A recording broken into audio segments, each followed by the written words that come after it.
Pittsburgh Steelers fans, welcome back to another episode of the Steelers Preview. I am one of your hosts and co-editor of BehindTheSteelCurtain.com, Jeff Hartman. Joining me, as always, Bryan Anthony Davis and Dave Schofield.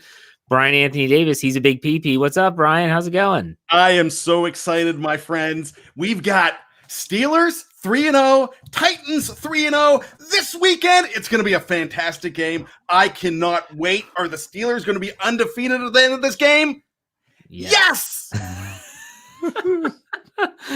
Someone forgot to send Bryan the memo about the game. We'll get to that. Dave Schofield, the other co-editor, what's going on? If Bryan wants to be all excited and happy, I'm going to be the old man shouting at clouds because there's just so many things and so many awful takes about the situation that has me so frustrated because you know why? We are the Pittsburgh friggin' Steelers. They are better than this. Screaming about wanting to forfeit or whining about it's so terrible stretch of games. I'm telling you, if that's what the live chat's here to do tonight, I'm just going to turn it off because we'll get old man of clouds. Get off my lawn.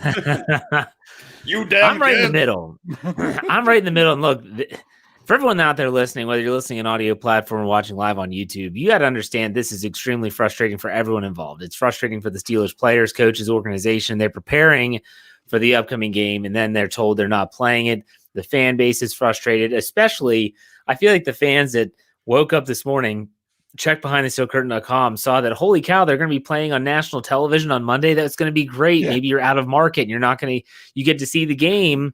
Come to find out, nope. You're not getting to see any game. They're going to have a week 4 bye. I'm frustrated with a lot of things. I'm sure that everyone is, in a sense, frustrated by a lot of things. Well, we know Dave is. But, Bryan, let's start with you. I just want if we're doing this like post-game style, what's your knee-jerk reaction to the fact that the NFL said we're postponing it till later? They still don't know when. I'm going to save that for when I talk. But, Bryan, what was your knee-jerk reaction? I think it's a whole bunch of hooey, if you ask me. Look, here's the thing. I get it. I know what we're trying to do. But Ben Roethlisberger said it best the other day when he said, you put things in place here. You mandated that we have extra practice squad players for this to happen. So they should be playing the game. Pittsburgh, I mean, I know I sound like a whiny little kid here saying, look, Pittsburgh didn't do this. They had nothing to do with this. They followed the directions. Somebody was patient zero. Somebody in Tennessee exposed themselves.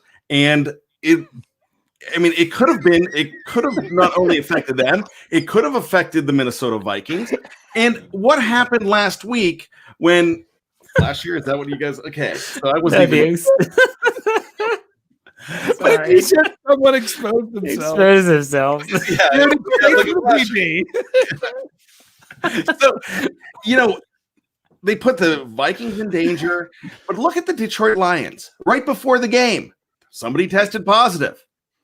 Okay, that one rotten apple could have spoiled the whole bunch. All right?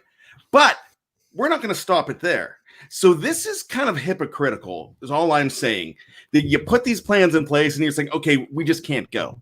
There's so many things you can do. We'll talk about what they're going to do as far as the bye week later. We'll talk about all of that. But there is a silver lining for this in me, fellas. And I'll tell you what this is. As much as I'm bummed about the Steelers not playing this week, because I hate bye weeks, and I know why we need bye weeks. I remember back in the days when they had 2 bye weeks, starting in 1990. There was an 18-game season. It sucked. It was horrible because there was 2 weeks that they weren't playing. So, but what I'm saying is I get bummed right after that game, knowing that there's a game, not a game next week, and I've got to go all that time waiting for the next game. So you're hitting me with this on Thursday. Half of the bye week's gone for me. So I just have to get through Sunday, and next thing you know, we're talking about the Eagles. So I'll take it. This is probably best case scenario for the bye week. So we're not going to be complaining when they're playing in week 7 or week 18 or whenever. We're not going to be complaining then. But so we're halfway through. It's almost over, and it just begun. Yeah, I have a couple issues that I want to bring up, and I don't want to steal too much away from my podcast that's going to run tomorrow morning, Friday morning. So if you're listening to this live on YouTube, check out my Let's Ride. The first half of the show is me kind of ranting about all of this, but mainly to one specific entity.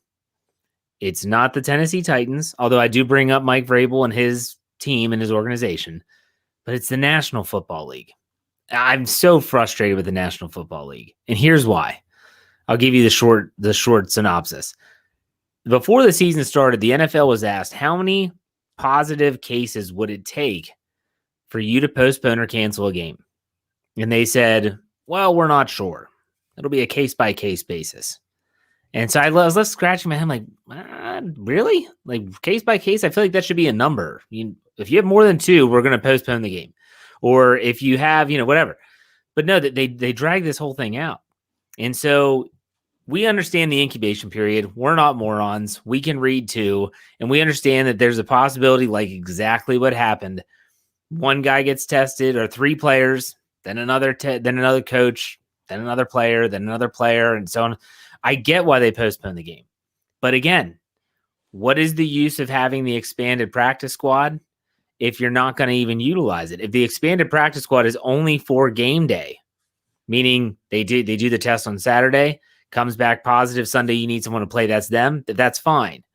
But I don't understand how they couldn't say, like, if we have 2 or more positives, we can't play, because the incubation period, that's probably not going to change in the course of a football season, and it would make it for a lot easier planning for everyone in general. Next frustration. How in the world do you not know what you're going to do with these games? So you postpone the game until when? I don't know. What do you mean you don't know? So are you going to mess up the Ravens, the Titans, and the Steelers schedules, which seems to be the easiest course of action? Are they going to create a week 18 for games because let's be honest, this might not be the only game that has to get postponed. Are they going to have a week 18 where they can bump other games back to that week? The fact that they don't know and they don't have these answers is beyond idiotic and beyond frustrating. But I got to be honest, I'm not surprised. The National Football League could have learned everything from Major League Baseball and how they royally screwed up at the beginning of their return to play. The Miami Marlins, the St. Louis Cardinals, they botched it every way possible. And the NFL is just kind of like sitting on their hands, like, well, we don't know what to do, and we're waiting to talk to our experts. Where is this protocol? Because to me, the only thing I've seen is the protocol for daily testing, and then what happens if you have a positive test. This is not being handled correctly from the National Football League standpoint. Does it suck for the Steelers? Yes, it does. Because, like Bryan said, they had nothing to do with this. They have had no positive cases. They practiced. They were getting ready. I don't think that's necessarily a bad thing. But at the same time, the players are left in limbo. Like, are we playing? Are we not playing? I don't know. I think the National Football League didn't do a good job with this. There's no way in their right minds they thought that they were going to get through a whole season without dealing with this. Or maybe they did. I don't know. Dave, go ahead. Your turn. All right. I have been very patient here. You have, David. I have. And other than cracking up laughing when Bryan exposed himself. Well, they got caught with their pants down too. I was going to say that. That would have been a good one. Okay. Jeff, I see what you're saying about a certain number of players. How many players would it take? I don't think it's a cut and dry issue with that. Well, how would it not be, though? Explain yourself. Because it's a progression. It's how many players and the timeline and the progression of it. Okay, that's the thing. No, hold on. It's my turn. I'm getting there. I let you go. Okay, go. Explain yourself. I'm curious. This is Tuesday night. All right, come on. Bryan loves it. So it could only be 2 players, and it could be 4 players, and they are fine. It could be 2 players and they're not. It's the progression of stuff. You got the results on Tuesday from Monday's tests. Then it's where does it go from here? If there were no more positives after that, they might have even played on Sunday. That's just kind of how it was going to be. But it's how it progressed. When you wrote the article, it's still our number one article on the site today. People are still reading it. You even took it down. But what else can you do about the game being nationally televised on Monday? That was the plan this morning. What changed everything? Another positive, which meant things that things weren't. It's all the progression that it was going through. If there wouldn't have been that one today, the game probably would have been played on Monday.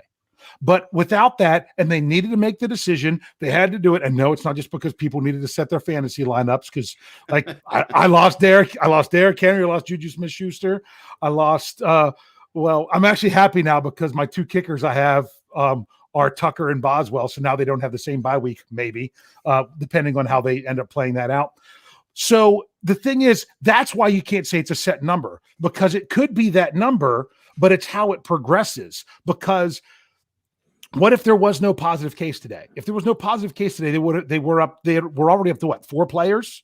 And then that one put it up to 5. So then you were at 4. So it wasn't that they went from 4 players to 5 players. They could have had 3 more players that tested positive for Monday's test on Tuesday. And if they still have nothing today, so it's not so cut and dry with that. Does it royally suck that it's the Steelers that are the ones that are having to deal with this? Absolutely. Absolutely. Is it their fault at all? No. Should people be whining about they should get a forfeit from this? I mean, come on, turn it around. Turn it around. That's not that. Who wants a forfeit? Who wants the forfeit? I don't want a forfeit. And then people are like, oh, well, Tennessee had a couple guys that were going to be out, and they'll be back in a few weeks if they play in week 7. You know what? You know what the Steelers want to do? They want to beat every single player on the Tennessee Titans being there and healthy and beat them like that. If it takes the other team not having their full squad in order for them to win the game, then do they really deserve to win the game? This is how it's played. This is how it goes. And the other thing I want to say about the whole scheduling and having a plan, this might not mean anything to any of you all out there listening. But I actually have another part-time gig that I do scheduling softball stuff. I schedule my games. You schedule my games. I schedule your games. I do this. And the biggest one I do is with the one with your games. That's it's been as many as 34 teams playing 20 games in a 16-week span. And I schedule it all and I put it all together. And you're like, do you have a plan? I have a plan, but it really all depends, because you also have teams that can't play on certain days and things like that. So I have certain days where I can squeeze in games, certain days that certain teams that can't go in there. So when things come up, you figure it out as they come up. And do I have, and people are like, well, what about a week 18 added on to the end? Well, you know what? Why add on a week 18 now when you have a fix? Because you're like, well, there might be more games to go there. But what if another one of those games involved the Steelers? Then you're still in the same boat. You don't push things out at the end until you have no other options now. And now there is an option. And I know people don't like it, and they talk about the bye week being early. I got something coming out about that tomorrow. Teams generally do better with it earlier bye week. It's the numbers. That's the way it goes. And yeah, it's tough on the players, but you can also get on a roll. You can look at it any which way. Bottom line is, like we said before, when people that say that the Steelers are playing played 3 teams that are a combined 0-9, all they can do is play the teams that they're scheduled to play. And all they can do now is play the games when they're scheduled to play them. Everyone's so worried about we don't have an advantage over the Ravens or anything. You know what? Do you need an advantage over the Ravens, or do you just need to beat the Ravens? That's what it really comes down to. Did you need an advantage over the Titans, or do you just need to beat the Titans when you finally get on the field with them? It really comes down to when those 48 guys step on the field, whenever it is, winning the game. And that's what it comes down to.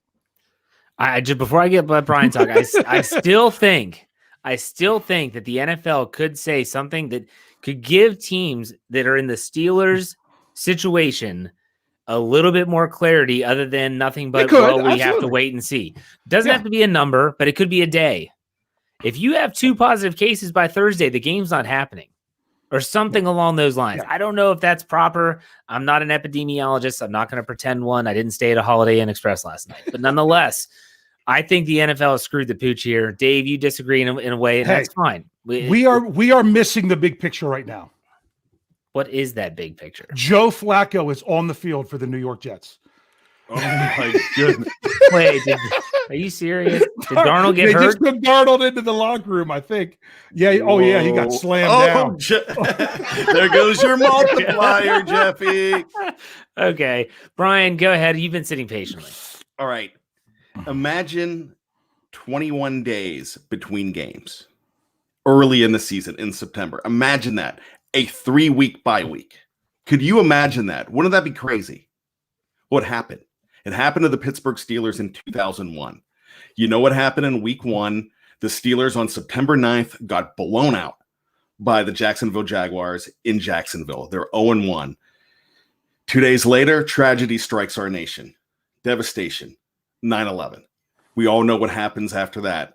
Week 2 is canceled. What people don't realize, week 3, week 2 was moved, not canceled. Yes, it was postponed. Yep. They made a week 18, or they took it to they took it to January. Yeah. So what I'm trying to say here is week 3, Steelers had a bye. Steelers had a why? Why did they have a bye? It was a scheduled bye. You know why?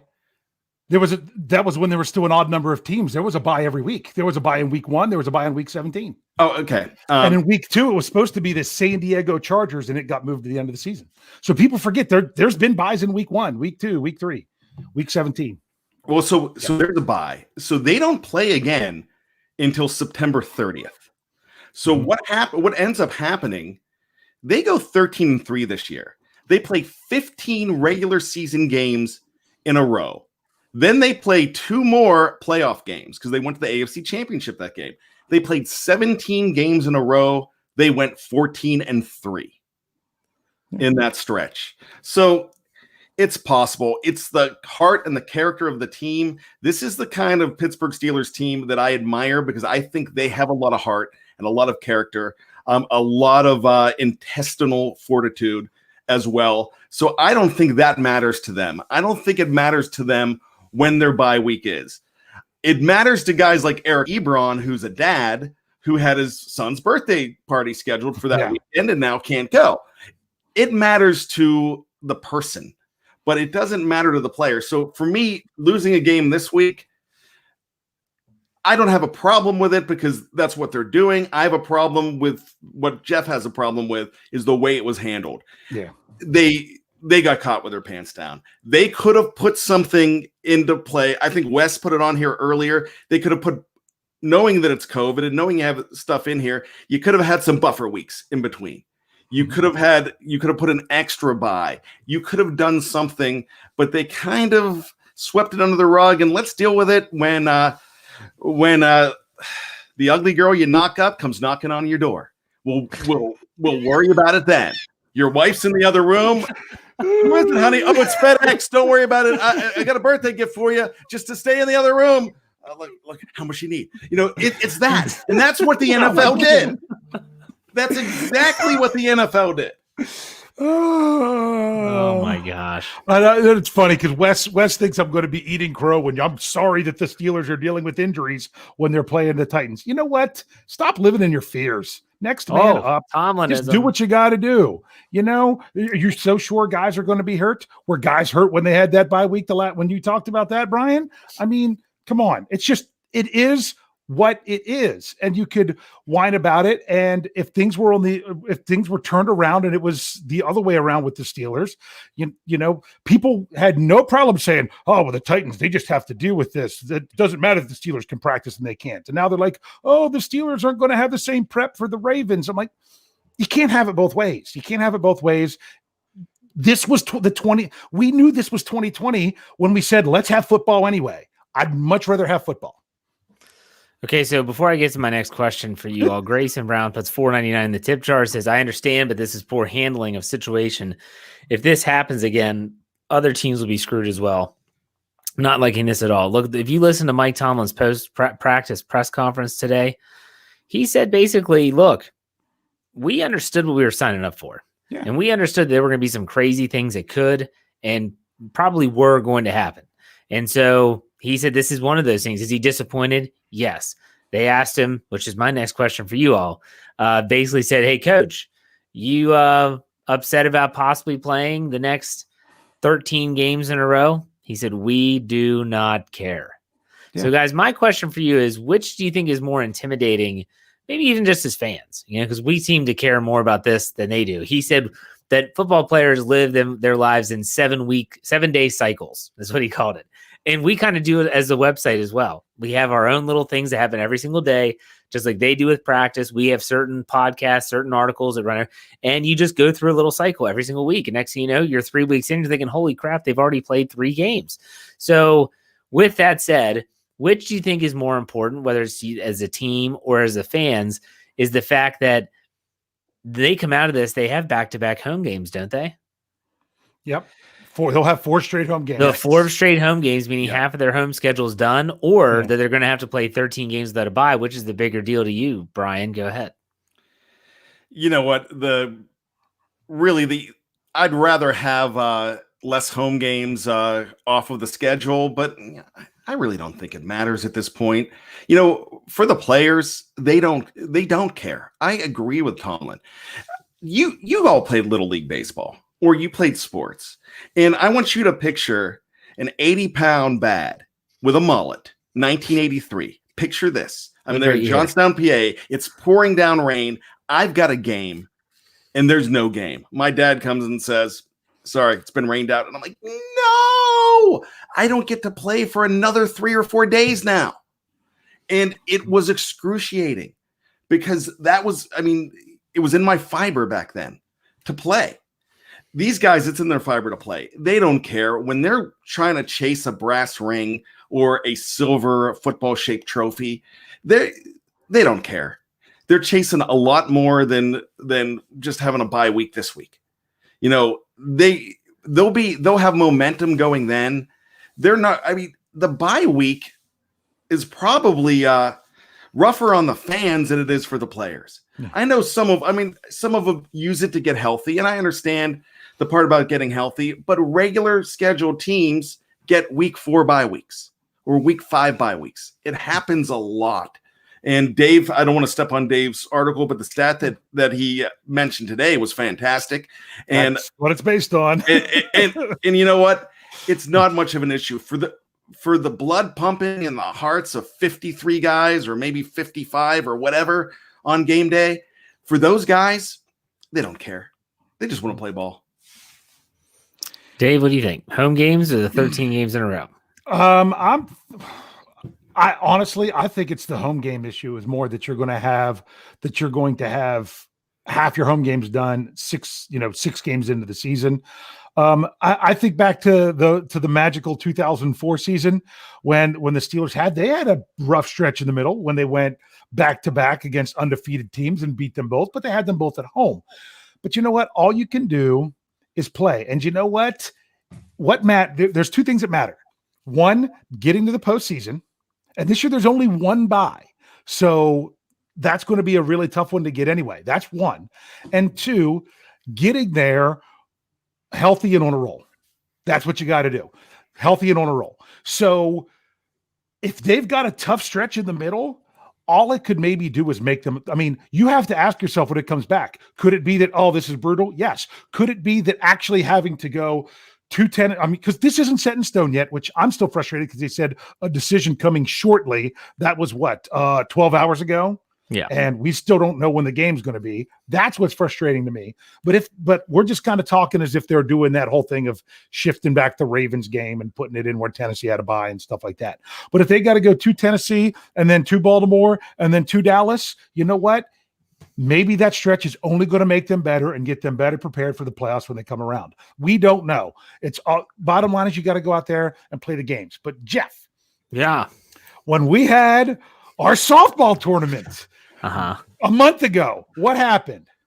What happened the first time after I did all that work and scheduled everything? Got rained out. We had the remnants of a hurricane coming through. Yeah. We got rained out. Were there teams that had a really great team ready to go for that first time when it got rained out and they didn't have and they couldn't even field a team, or they didn't have nearly as good of a team when that happened? Absolutely. Were there teams that were struggling to get guys like mine because there was a wedding and now all of a sudden more guys can play and they have a better squad? Absolutely. It is what it is. I look at this because the Steelers had nothing to do with it, like a game got washed out.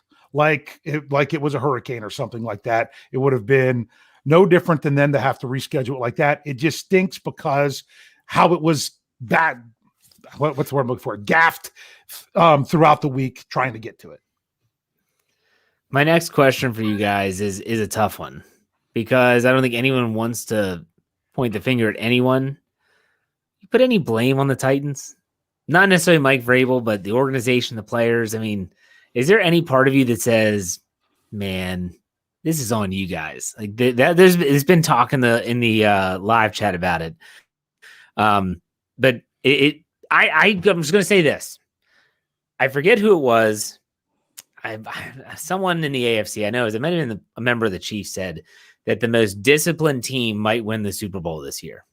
And they didn't talk about discipline as in penalties on the field. They talked about making adjustments off the field, not going out. Ben Roethlisberger saying he's homeschooling his children to keep them home so that it's less exposure for them, which means less exposure for him. There's sacrifices being made. Bryan, do you put any blame on the Titans? And if so, how much? I put more blame on the Las Vegas Raiders if they end up getting this for, having that fundraiser or having fans and nobody's wearing masks and they're not being careful during that entire thing. And, I put more blame on the St. Louis Cardinals for going clubbing and just doing stuff like that. Look, not a lot of people know what I do for a living, but I go into doctor's offices every single day that I go to work. I go to maybe 8 or 9 doctor's offices a day. I have to wear a mask. I cannot take that mask off. I have to change everything that I do, but I'm still grabbing doors. It's still hard to, not touch your face when you get back in the car before you go ahead and put the hand sanitizer on it. I could go to the pharmacy to pick up something, or I can go to down the street. I could go to Sheets, and after I'm done, I'm pounding on the paper towel dispenser. I could go ahead and pick it up. That's a possibility. We're going into flu season. We're going into all of that. So it's really hard to say that somebody was negligent unless they were really negligent. For us to say, let's go ahead and just pile on the Titans right now because they did something wrong. Now, I did say earlier in the show that the Steelers didn't do anything wrong, and there was a patient zero, and it happened. But that's just being caught in the crossfire is really what it is. Anybody could come up with this. So yes, Bat is exposing himself all day. But the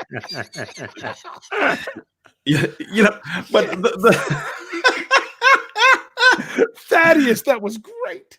But the bottom line to this whole thing is, if they were out doing something negligent, then yeah. But the odds are maybe they didn't, because it takes one to spread it, right? To get it started, possibly just one. I really can't. I don't want to be one of the Titans, and there's a pretty decent name in the Titans. Correa, who has it too, very good player. That's a guy that I wanted the Steelers to pick up in free agency as a linebacker. He has it. I wouldn't want to be any of those guys or any of those staffers that has it. That are dealing with it. I know what happens if I bring it home into my house. So, I can't really point fingers. What about you, Dave? You blaming Vrabel and the boys? I am doing what I like to do with everything in life, and I wish more people would do. I am reserving my judgment to actually get the proper and full information to know really what happened. That's not fun. What's that? I know fun. It's not. I know you're saying that's not fun, but I'm saying because you want to know what? Too many times people hear something and they jump to a conclusion, and then they start to get the real information, and all they're trying to do is have it fit the conclusion they've already drawn. I'm not going to draw the conclusion. I'm going to let this is the scientist in me. I'm going to let the data speak for itself. See what happens. I know now they were worried about the Houston Astros because the bus driver that drove the team, the Titans, to the stadium was used to drive the Astros when they were playing the Twins. So they're worried about that a little bit. I don't know that that's where it started because didn't Tennessee already have an assistant coach that didn't make the trip because he tested positive? Yes. In the first place? Linebackers. So yes. So that's all. So, but, you just kind of assume that the one case from last week and the cases from this week are related. Maybe they're not. We don't know. We're not sure. I can jump to a conclusion. I'm going to say I'm going to be very upset if they did something reckless and something should be done. And if they didn't, then they're just like so many other people in this country that have got this disease, not of something that they did on their own, but just something that kind of happened to them. Dave's answer is brought to you by ABC Fencing. On the fence for 20 years for all your fencing needs. Hey, Bryan, you get me all the data, I'll make an informed decision. So I would, yeah. Well, if you're looking at when you talk about informed, I mean, you think about what we know about the incubation period. I've been paying attention to Pro Football Doc. A lot of people don't like this guy on Twitter, but he is a medical doctor, former team physician for the San Diego Chargers. Yes, when they were in San Diego, he's been talking all about viral load. And now he's like, I did not expect any Minnesota Vikings to test positive, and they haven't yet. Because he said, even if you're tackling each other and bumping up against each other for 3 hours, there's not enough viral load to actually give you the virus. It's within the team. It's people that have lockers next to each other. It's going to meetings. It's eating together. It's all those things. I was like, well, I'm learning something. So maybe that has something to do with it. It's going to be interesting to make sure that the Vikings, I know they're paying really close attention to the Minnesota Vikings because that's who the Titans played last week. But you know what? We'll see. We'll see when the Steelers play. No one knows when they play, at least not when this is being recorded live on YouTube. And when they do, we'll be here to talk about it. Until then, the NFL has left the players, coaches, fans completely in the dark. Who's not in the dark will be us when we come back after this break. If you're watching on YouTube, stay here. We're not going anywhere. If you're listening on audio platform, make sure you go check out part 2, and we'll be back right after this break.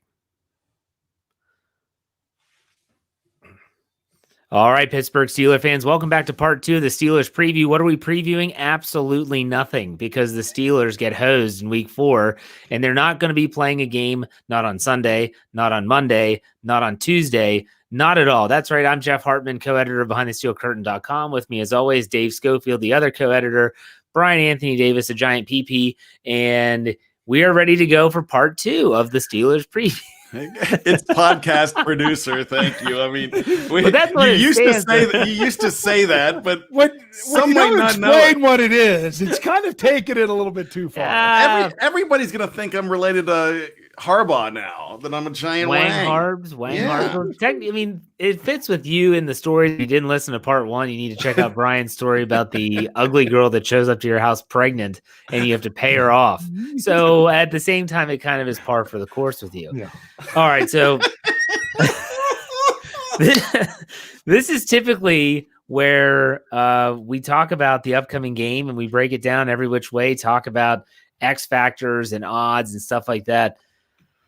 There's nothing to talk about. This was an unexpected bye week. It wasn't anything that we were really prepared for. So, guys, what do you want to talk about? Bryan, do you have anything on the top of your head you want to get off your chest or about the Steelers? You know what? I am not worried at all about the Pittsburgh Steelers right now because I still think, and I've said this since the beginning of the season, I think this is a special team. Adversity makes a team grow stronger. We talked about 2008 when they had the best record in actually they had the toughest schedule in all of football in 2008. They played some pretty tough teams. They do well when their backs are up against the wall in some situations, and then they feel that I'm sorry, just made me laugh. I gotta not look at the live chat, but they do so much better when they band together and it's them against the world. And this situation's going to only help this team. Really, whoever said the most prepared, the most disciplined team, and Dave and I were talking about that back in June, that we actually think there's going to be a lot of parity. And we said that at the beginning of the season. There's going to be more 12-4 teams and 4-12 teams because it's how you prepare in this year of COVID without a preseason. It's who you're bringing back. It's the experience. It's your coaching. So I think there's a lot of that going. I really think that at the end of the day, whether the bye's in week 4, whether the bye doesn't happen until week 18 or week 8 or it doesn't matter. It could pose a problem, but I think this team is going to be fine. Dave, anything to get off your chest before we start taking some questions from the live chat? All right. Well, a few things. One, Bryan, completely agree with you. Completely. I mean, all you can do is, think of this situation. Who would you rather be? The team that's dealing with the outbreak or the team that gets screwed over because the team you're supposed to play was dealing with the outbreak? I'd rather be the second, and because it makes you have adversity without having to go through the sickness. So, respond to the adversity. Hopefully the team's, comes back. That's all we can hope that they do as fans. That's one. The thing that frustrates me an awful lot is this one is a pro and con when it comes together. Last night's Know Your Enemy show was fantastic. And then next thing you know, by the time it runs, there's no game this week. But the good thing about that is we get to have those guys back again whenever the Steelers do play the Titans. That's going to be really great. So that's one. Two, I had a stat geek that came out this morning. I mean, I laid out how the script had completely flipped. Before the season, it was all about this amazing run game and not a very good run defense for the Steelers going up against each other, with the run game of the Titans, and how that had completely flipped to where the Titans are last against the run and the Steelers are doing well running the ball, and the Steelers rush defense is tops in the league. So everything had flipped around. It was great. I love talking about it. And then there was no game like 3 hours after it came out. So still some good numbers in there if you want to go catch that. But I do have a trivia question before we take questions if you guys want to do that. Well, let's get to some questions first, Okay. And then we'll do some. So there's a couple really good questions I want to get to. Ezra, he's been a longtime viewer, says, when do we put Sean Davis in? Edmonds is trailing the ball carrier, and this to me isn't about Edmonds. It's just about when are they actually going to use Sean Davis. His snap totals have been nil on defense and very little on special teams, if I remember correctly. Guys, what is up with Sean Davis? How are they going to use him? Dave, we'll start with you. They use him if they have to. I still think the whole reason he was brought in was a safety net of someone who had experience with the team. And because if they were going to use him, they would have tried to sign him and not let him go in the first place. Yeah. So that's all. He's the safety net. So I'm not worried about that. Terrell Edmonds, there's a lot of stuff that he really doesn't do well, and there's some stuff that he does well that we kind of ignore. So, but honestly, him and Minkah Fitzpatrick right now are ranked very close to each other when it comes to like PFF rankings, which especially for secondary, I don't give much stock in, but they are. Is he doing that bad? I don't know. But Sean Davis didn't win a starting job in Washington, so you think he deserves a starting job with who I think is the best defense in the NFL? I don't know. What about you, Bryan? What's up with Sean Davis? I think it just takes time to get acclimated. A lot of times when they bring somebody in late, we saw it with Vance McDonald a couple years ago. We've seen it with a few players not being there that entire time in camp. You're already behind the 8 ball. I mean, it takes time to get acclimated. I agree with some of the things that Dave said about, the reason he was available. And sometimes you got to think about why is a player available? Sure. But I think that the Steelers are they're more on the bandwagon of Terrell Edmonds than any of the fans. And they know what they're looking at, and they know what they see every day. Like Taylor said, the thing about him is he's a good player. He needs to be consistent. And we can't forget the fact, and we will never forget, we're never going to let anybody live it down, that he was a number 1 pick where a lot of people thought he should have been a second or a third. So we've talked about this all the time. If he was a 3rd round pick, we wouldn't be complaining about him as much. You're right. I think Sean Davis is like Dave said, insurance policy. Something goes wrong, you got him. Felicia, longtime viewer of the program, puts $5 in the tip jar. Said, did someone on the Titans team have a 2 a.m. aka bad story time situation, and now we're all in limbo? I don't know if that's how it went down. If it was a 2 a.m. call that got everyone in this situation, Felicia, thank you for the tip. We appreciate it. Brian, I don't think you have any inside information on that, do you? I'm just going to quote the great Dave Schofield and go, hey. There it is. I can't even do that. I can't do accents. I can't do haze. Not down under. All right, let's see here. There were a couple other good questions I wanted to get to. Here's a good one from Cree. Cree Eccles, do you think that the Steelers will continue running the ball the way they are right now? What is their average average yard per rush, Dave? I know you talked about that in your show this morning. I just didn't know if you had that number. It's in my notebook right here. Let Brian talk for a second while I get it. Brian's good at that. Go ahead, Brian. I don't know what I'm talking about. But, I'm going to do play-by-play of Dave getting his notebook right now. Okay. Dave is pursuing the answer.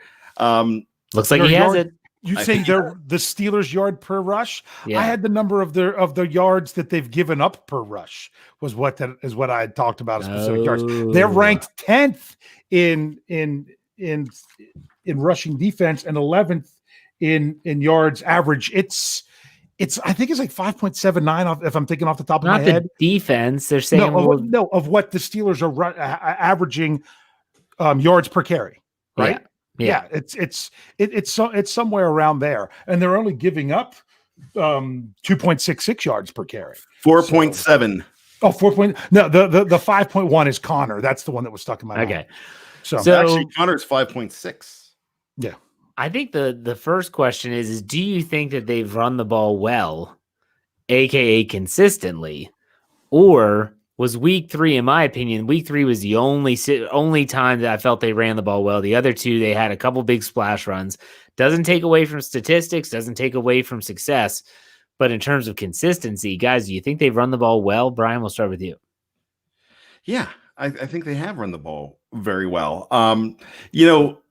I really think they did struggle in the second week running the ball. They struggled starting out in week 1 running the ball, but with that rushing average, I'm comfortable with it. I think that's a fine rushing average because I think Connor is running better than he has in a while.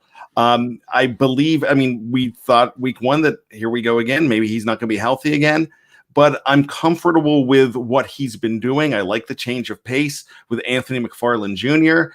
And I think, a lot of us were down on Benny Snell Jr. for the 2 fumbles, but they didn't go away from him. They have confidence in him. It's not going to be a running back by committee situation, but you're going to see less wear and tear on James Conner. It looks like they're going in that direction to split up the division of labor a little bit more. And I like the way they're running the ball. It's helping set up the pass. I think that offense is getting ready to explode, and that's going to be a big part of it. Dave, your thoughts on the running game? I like that no single rusher for the Steelers has had 20 carries or more yet in a game.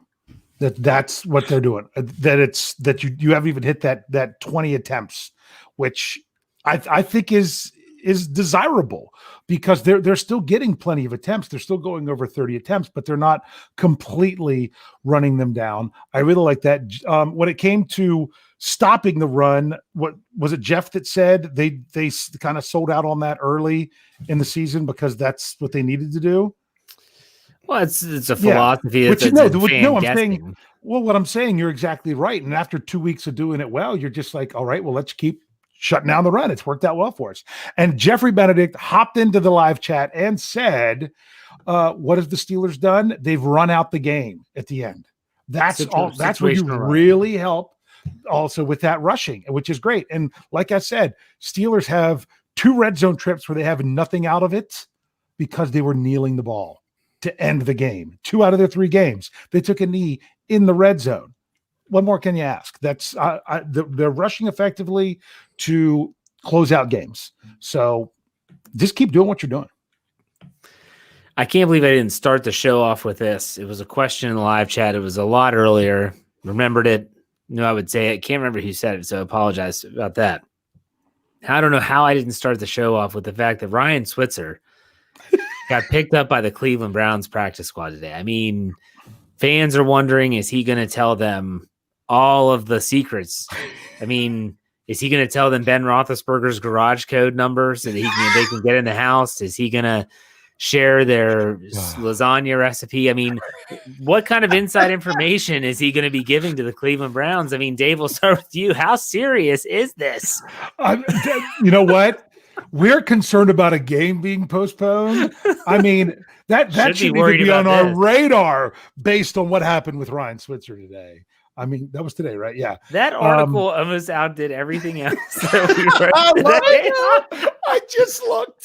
The only one that it didn't beat is the one that ended up not being truth. Yeah. Several hours later, that the game was going to, with the article that said the game was going to be Monday, because that was the report, and until it wasn't.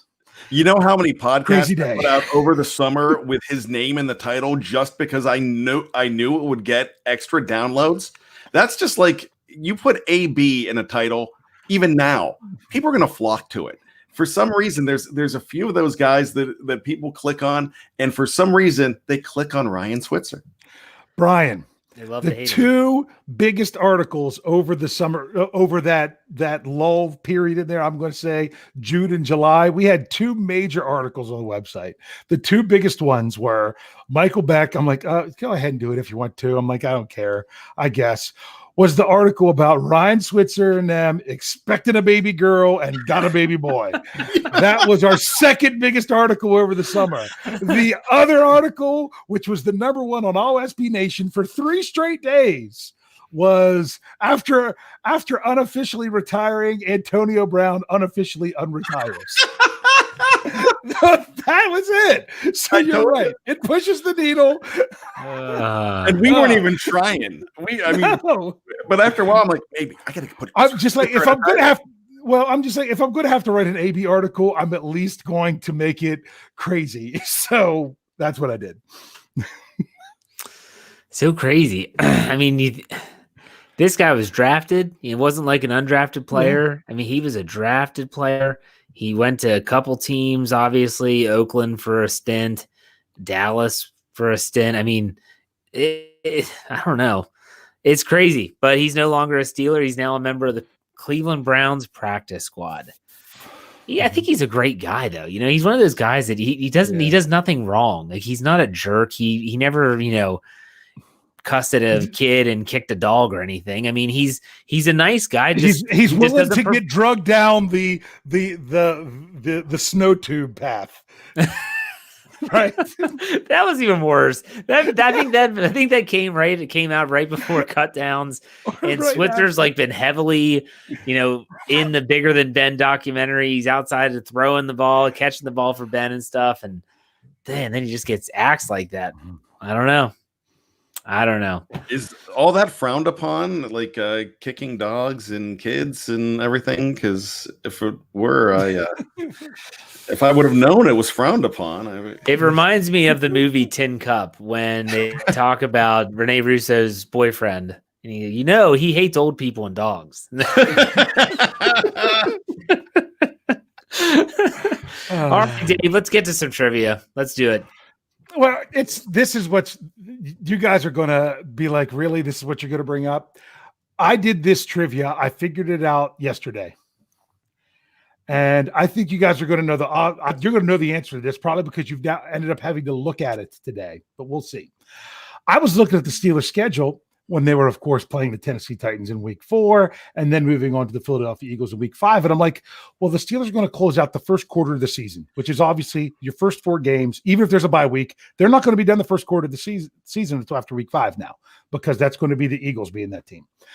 But what they're missing is they don't have, even though they're leading and winning the AFC North right now, they don't have an AFC North matchup. Yeah. When's the last time the Steelers went the first quarter of the season and didn't have an AFC North game? Oh man, it wasn't that long ago, right? Define not that long ago. Well, within the last decade. Okay, so let's say the Mike Tomlin era. You are correct. Yeah. It's the Mike Tomlin era. Because I remember there was. Era. I remember there was one. Wasn't that. I think I was running the site and I was like, man, all their AFC North games are backloaded, and that was. I feel like that was the year they played like Baltimore twice in 3 weeks. Bryan, go ahead. I think I got it. You are correct. They did play Baltimore twice in 3 weeks that season. Go ahead, Bryan. I'm thinking it's 2015 because when they played the 49ers, the Rams and the 49ers was that big Shazier game in week 2. Week 3 was the Rams and Ben got hurt. I'm trying to think who they played to open the season, so I'm going to go with 2015. 2015 in week 4. They played on Thursday night against Baltimore. Lost the Ravens, the Ravens. That's right. The answer Toby. Are you ready for a guess there, Jeff? Or are you just ready for the answer? I actually think it was the next year, 2016. You got to go back a little bit further. Really? Yeah, it was, and this is going to be the irony of this because I did not plan on this. It was in 2012 when the Steelers had a bye week in week 4 and came out of that bye and played the Philadelphia Eagles in Philly and at home. Okay. Coming out of the bye and beat them at home in week 5. They did not play an AFC North game until week 7. It was their 6th game and it was against the Cincinnati Bengals. So it was ironically, it was the last time the Steelers had a week 4 bye was when they didn't play any of those. That's a good one. Some people were reporting that the last time that the Steelers had a week 4 bye was 2008, which we all know how that season ended, and what they hoisted at the end there. But that wasn't the last time. That was the time before. That the last time they had a bye in that early in the season. So I don't have a problem with the bye being that early in the season, but not when you don't expect it, not when it's thrown on you so late. So that was crazy. So yeah, so this is another one of those seasons where the Steelers are going to have their AFC North opponents later on in the season. Is that question, you guys? Do you like that or not? Do you like starting off not against the North, or would you rather get one of those other ones in? I would always prefer pushing it back. It's like the years where they would start off with Cleveland. Everyone's like, oh, it's an easy win. But yeah, but that's a really important game, and you can come out flat, and that can be a really poor start to the season. I prefer them to be around midseason. I like them to be spread out a little bit. I can't stand it when you have those situations where you had 2 Ravens games in 3 weeks. Like that, to me, that doesn't do the rivalry justice. You give them some time to adapt, to maybe get some players back that were banged up, and then go at it again. But that's just me. What about you, Bryan? What do you think? Yeah, exactly. I like the fact that they went to the last game of the season always being a division foe. And they did that to try to keep you from tanking games at the end, figuring that a division game was a little bit more important. Some teams have found their way around it, but I always like the fact that you're either going to be playing the Browns, the Bengals, or the Ravens at the very end of the season. I think that's pretty important to have them more down the stretch, because that's going to define your division and define your season. It's a good question, though. What about you, Dave? Do you like it? Yeah, I kind of like facing those other teams. Honestly, I kind of like easing into the schedule, which I think the Steelers did a little bit this year, which is nice.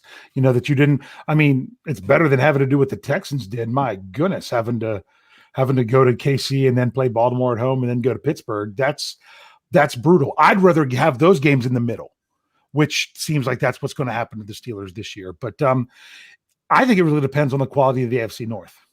You know, when the Browns were going 0-16, it really didn't matter when you played them. So let's do some picks. Okay. I feel bad for the fans. I feel bad for myself. Pity party for me. We were supposed to do picks. This wasn't supposed to be a bye week. The NFL is a bunch of Jags. So let's do some picks. We're going to pick the AFC North games. Okay. Y'all ready? And by the way, the 3 of us, well, at least some of us, I'm hoping all 3 of us will be on the air Sunday Sunday afternoon, evening to talk about the games, the AFC North game. So we will be on Sunday. So for those that are live on YouTube, or if you're listening in audio, basically a post-game show, but without the Steelers playing. Yes, you got it. It All still right, affects the Steelers. Yes, you're right. I'm going to go off of our tally site page. So, Dave, that's what I'm looking at in case you're curious. Week 4, 1 o'clock, all AFC North games are being played at 1. The Cleveland Browns at the Dallas Cowboys. Dallas is giving 4.5 with an over-under of 55.5. Guys, who do you like in this contest? Brian, we'll start with you. I actually like the Cleveland Browns straight up in this game, and it pains me to say because this is no longer a when it's Brown, flush it down team. I think the running game with Hunt and Chubb, I think that's pretty special. The Browns, I go and take the Browns. You could take the points too. That's extra. I think they win straight out. Dave? I had to go back because I don't remember what I picked for some of these games, and I don't like to contradict myself, so I had to bring it up. I think you know what? This is a game I think I originally clicked on Cleveland, and then I'm like, I don't want them to win. I don't even want them to cover. I'm picking I don't like the Cowboys, but the Steelers play them every 4 years. Take the Browns down a notch. I'm saying let the Cowboys kind of do their thing and think that they might have a somewhat decent team until they play Pittsburgh. Baker Mayfield sucks. He will always suck. And if they don't get a ton of turnovers, they will lose. I'm going to take the Cowboys in this one, giving 4.5. They're going to cover, and I'll take the under of 55.5. Oh, I took the over. I took the under. I don't think it's going to be that high scoring. The Baltimore Ratbirds go to the Washington football team, and this is a large spread. Baltimore's giving 13 points on the road with an over-under of 47. They just got shellacked and embarrassed on Monday Night Football. Brian, who you like in this one? Give away the points. Take the Ravens. Really, they're coming back into this game. I know the Washington defense has played fairly well, but they have a lot of sacks. But this Lamar is going to escape sacks. I think they're wounded and angry from that win, even that loss, even though it was the Kansas City Chiefs, it was the Super Bowl champs. But I think they're going to come back and win by a lot. And it's Washington, and I see Washington a lot where I live.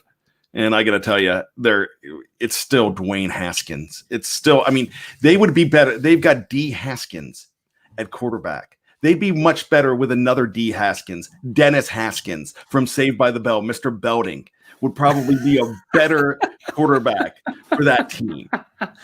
Okay. Dave, who you got in this one? I have what the entire staff had. I'm going to be cheering for the Washington football team, but this is like the perfect opponent for the Ravens to come off of this after the game with Kansas City, to just have to go, take a bus trip down to Landover, and even with 13 points, I think they're going to run all over them. So you're taking the Ravens to cover, and are you taking the over, or you taking over or under? What did I take on that? I have to go in and go back to where I was. Oh, I know. It's terrible, isn't it? I took the over. It's 47. I took the over. I think the Ravens might get the 40 themselves. So. I took the Ravens. I don't think there's any way that they lose this game, but I think they're going to win handily, because I don't think they're going to be pretty ticked off after Monday night. And I think take the over, take the Ravens giving 13. Last AFC North matchup, Cincinnati Bengals host the Jacksonville Jaguars. The Jags are getting 3.5 points, and the over-under is set at 47.5. Brian, thoughts? I absolutely love this game. I will watch this game because I really think that you like bad football. First of all, Gardner Minshew, you had me at porno stash. That thing is fantastic. Look at what Joe Burrow is doing, man. In his tiny hands. Was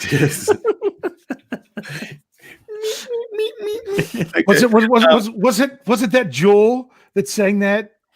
These hands are small, I know, but they're not yours. I always think of Austin Powers. He goes, I can't stand Connie's. They smell like cabbage. Tiny hands. No.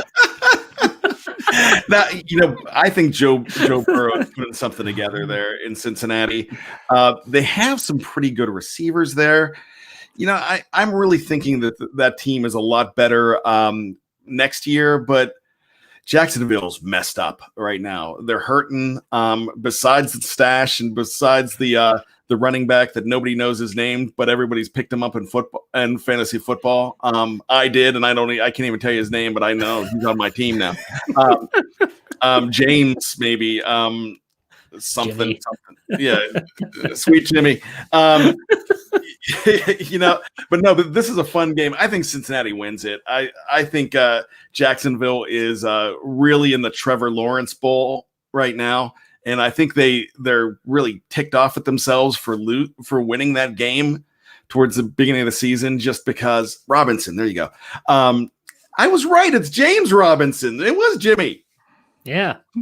At least it wasn't Frank Webb. All right, Dave. Who do you have here? I have Jacksonville covering for sure. I think it's going to be a 3-point game. I'm just not sure which way it's going to go. But with Jacksonville, giving the 3.5, that's why they're getting 3.5. Yeah, getting 3.5. That's why I'm like, it's going to be a field goal game in my opinion. And I'm taking the way over on this one. The 47.5. I think both of these teams aren't going to know what, they're just going to stumble onto points, in my opinion. Now watch me say that the final score is going to be 7-9. I agree with you. I agree with everything you said, except for the over-under. I have it the under 47.5. I do like Jacksonville getting 3.5. I think it's going to be close. I can see Jacksonville winning this outright. Yeah. But still, I think it's going to be close. I'm not going to watch this game probably, which is Shield 91 puts $5 in the tip jar and says, what games, if any, will you guys watch this weekend? Guess I'm stuck with the NFC North here in Michigan. That's got to be awful. See, with Sunday Ticket, you get all the games. Guys, is there any game in particular that you're especially stoked to watch? Dave, what about you? I'm gonna do what I do. I'm going to watch Red Zone. Nah, that's what I do. I Okay. watch Red Zone, so I watch a little bit of every game. But because what's the only game I'm going to have in my area? Because I don't have Sunday Ticket. The only game that I'm going to have is the Ratbirds and the football team, because that's where the stations are that I'm out of. Team. I know, and the football team. That's what I said. They should have called them Team Football, so it was WTF. So rather than just watch that game, because I think that's going to be the most lopsided game that might be on, that's why I got to go Red Zone. What about you, Brian? You have Sunday Ticket. Oh, yeah. I cannot wait for – well, this isn't going to be on Sunday Ticket. Everyone's going to get this. Kansas City, New England. That's Well, that's the 425, right? Yeah. Yeah, but that still counts. The 1 o'clock game I'll watch I'm that watching, one. I love Cleveland, Dallas. I think that's going to be a fantastic game. Mm-hmm. But really, how do you pick between Kansas City and New England? Because I just finished up my my rooting guide. And one of the quotes that I put in there was the fact that this is like Ron Swanson from Parks and Recreation picking between ex-wives Tammy 1 and Tammy 2. Which ex-wife do you want to see win this game? So that's how I feel about Kansas City and New England. But I want Kansas City to get an L there, so I've got to sell my soul to the devil and root for New England in this one. So for me, I'll give you a couple of games that maybe people don't really have on their radar. I mean, Kansas City, New England is going to be one that's going to be talked about. I think Buffalo, Las Vegas is going to be a good one. That's a 425. I think that's just going to be a really competitive game. I actually think if you're looking for a high scoring game, Minnesota, Houston might be that. If you like a lot of scoring, New Orleans, Detroit could be another one that is really good. I would love to sit down and watch Kyler Murray more, because I don't get a chance to do that, and they're playing in Carolina. So Arizona, Carolina could be a fun one. But I agree with you. And hey, the Chargers and Buccaneers is not going to be bad either. So there's some games that if you like offense, there's going to be a plethora. Go ahead, Dave. This was something I wanted to bring up from the beginning, and I forgot. My 3 games to watch article that was on BehindTheSteelCurtain.com this afternoon or this morning, I can't remember which one went when. There's a game that now that the Steelers aren't playing the Titans, I think might be the biggest one to really tell you something about the Steelers and the Titans. And that is the Texans and the Vikings. The Steelers and Titans just played these two teams and just defeated these two teams. And if you kind of want to maybe see, what quality of opponent, one of those teams is going to win. because remember the Titans, all the teams they've played, there's only one win, but they're 1-8 of the teams that the Titans have played. So this game might kind of give you a better idea of who was the more worthy opponent that either the Steelers or Titans defeated this past week. And we did pretty good the whole time. And then Jeff, Bryan, why don't you give us a? Oh, sorry. No, you're good. My bad. Okay, Bryan, go ahead and give us a rundown of what to expect for the audio side of things this weekend and week. All right, things are a little bit in flux because of the change in schedule. So the three of us had to put our heads together and come up with a schedule. It's going to be a lot of business as usual. You are not going to have a post-game show, but as Jeff alluded to earlier, you're going to have an AFC North post-game show at around the same time that we would do a 1 o'clock games post game. So around 4:15, 4:30, we're going to be going on. I'm not sure what the lineup for that is, but I know I'll be there, and we'll be talking about those three games we just talked about. We're going to have a great retro show coming up as well this weekend, and you could look forward to the Philadelphia Eagles Fly Steelers Fly is what it's called. We're going to go back to a great victory, Steelers over Eagles. We're also going to have Touchdown Under. Those guys are in here. In fact, guys, get to work. You need to be recording that. So Jeff and I can do our jobs. Come on, boys, let's go. But Touchdown Under, it's a fantastic show. These guys are gaining a lot of steam. Don't forget about Brunch with Tony as well. We're not going to have a Steeler pregame show coming up with Kevin and myself, but we are going to give you as much content as we possibly can. If you want it, you're going to get it from behindthesteelcurtain.com. So check it out. There you go. I hope you enjoyed the show. It was a little discombobulated, but what are you going to get when you're supposed to have a game this weekend and then all of a sudden you don't? So with that said, make sure that if you're watching on YouTube, you like the video. Subscribe to the channel. We appreciate it. If you're listening on audio platform, wherever you get your podcast, you'll find us. Search Steelers or Behind the Steel Curtain. Follow, subscribe, like, whatever. Just do it all so you get them all. All right, everyone, take care, and we'll see you next week for another episode of the Steelers Preview, where hopefully we're actually previewing a football game. Let's keep our fingers crossed. In the meantime, be safe. Go Steelers. We'll see you. Hey.